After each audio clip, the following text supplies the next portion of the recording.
ავანტყოფს ყალიჩავა ნიკოლას აქვს მწვავე ლეიკემია, ერთ-ერთი მძიმე და იშვიათი ფორმა, რომელიც გულისხმობს აგრესიულ ქიმიოთერაპიას და პრეპარატ ატრას ჩართვას მკურნალობაში. მე ვარ ნიკა ყალიჩავა, 19 წლის. ცხოვრობ თბილისში. ვარ პირველი კურსის სტუდენტი, მთავრად ქილაძეში ვსწავლობ. აღმოჩნდა მწვავე ლეიკემია.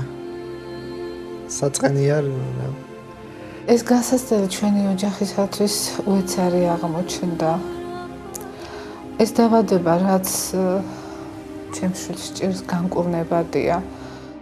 მაგრამ ისეთი ეს მკურნალობა ჩვენთანაც ძვირადღირებულია, რომელიც რამოდენიმე ეტაპს მოიცავს და ისეთი ოჯახებისათვის, როგორც ჩვენა ვართ, რთულია ამის გაკეთება და თუ ვინმეს აქვს იმის საშუალება, რომ რაღაცით გვერდით დაგვიდგეს, რომ ჩემი შვილი განიკურნოს, ბოლომდე მადლობელი ვიქნები.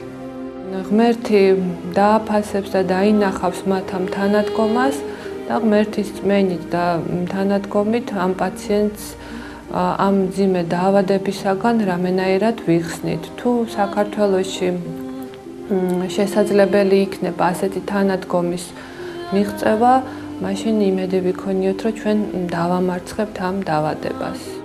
მე მაქვს ჩვენი საზოგადოების ძალიან დიდი იმედი, რომ დაეხმარებიან განსაცდელში მყოფ პაციენტს 18 წლის ნიკუშას, რათა მას შეუნარჩუნონ სიცოცხლე.